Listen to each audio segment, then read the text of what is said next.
Kejadian pasal 50. Lalu Yusuf merebahkan dirinya, mendekap muka ayahnya, serta menangisi dan mencium dia.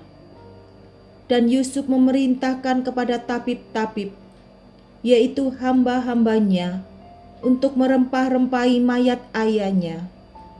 Maka tabib-tabib itu merempah-rempahi mayat Israel. Hal itu memerlukan 40 hari lamanya, sebab demikianlah lamanya waktu yang diperlukan untuk merempah-rempahi, dan orang Mesir menangisi dia 70 hari lamanya. Setelah lewat hari-hari penangisan itu, berkatalah Yusuf kepada seisi istana Firaun, "Jika kiranya aku mendapat kasihmu, katakanlah kepada Firaun bahwa ayahku telah menyuruh aku bersumpah.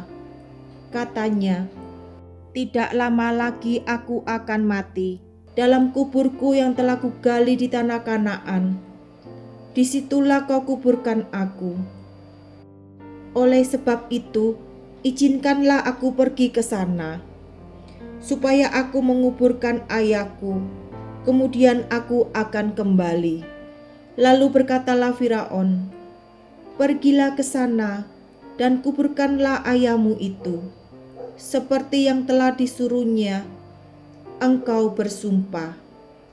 Lalu berjalanlah Yusuf ke sana untuk menguburkan ayahnya, dan bersama-sama dengan dia berjalanlah semua pegawai Firaun, para tua-tua dari istananya, dan semua tua-tua dari tanah Mesir, serta seisi rumah Yusuf juga, saudara-saudaranya dan seisi rumah ayahnya.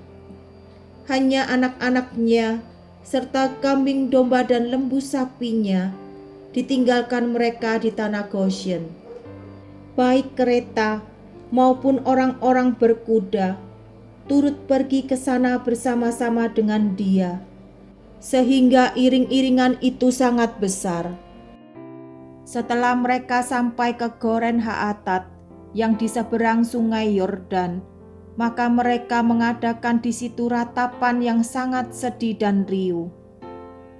Dan Yusuf mengadakan perkabungan 7 hari lamanya karena ayahnya itu. Ketika penduduk negeri itu, orang-orang Kanaan melihat perkabungan di Goren Haatat itu, berkatalah mereka, "Inilah perkabungan orang Mesir yang amat riuh." Itulah sebabnya tempat itu dinamai Abel Misraim, yang letaknya di seberang Yordan. Anak-anak Yakub melakukan kepadanya seperti yang dipesankannya kepada mereka. Anak-anaknya mengangkut dia ke tanah Kanaan, dan mereka menguburkan dia dalam gua di ladang Makpela yang telah dibeli Abraham dari Efron, orang Het itu, untuk menjadi kuburan milik, yaitu ladang yang di sebelah timur Mamre.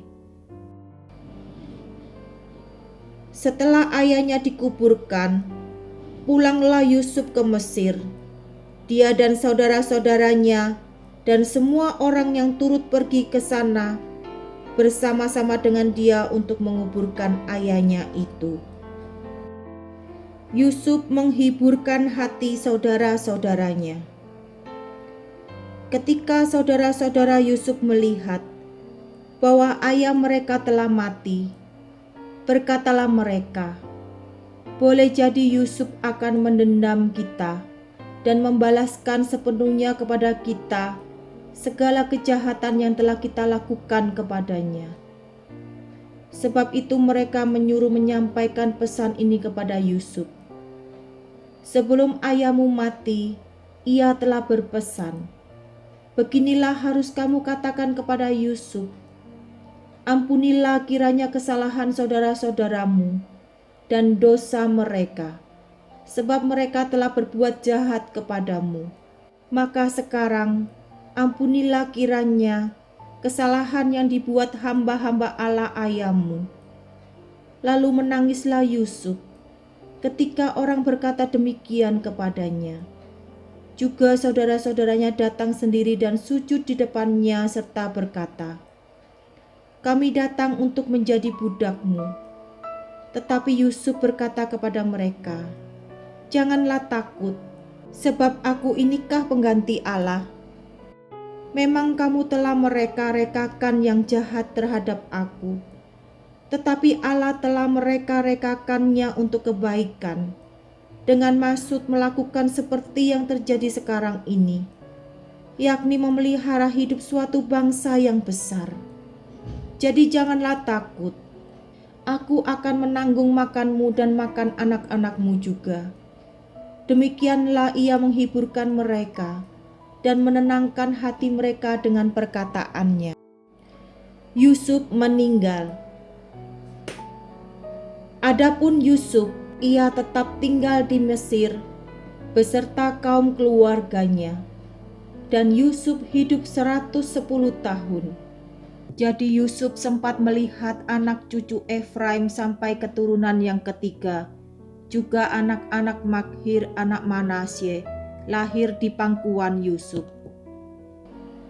Berkatalah Yusuf kepada saudara-saudaranya, "Tidak lama lagi aku akan mati.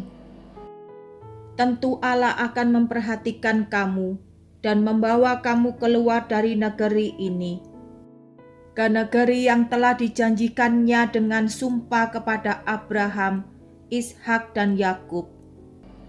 Lalu Yusuf menyuruh anak-anak Israel bersumpah, katanya, "Tentulah Allah akan memperhatikan kamu.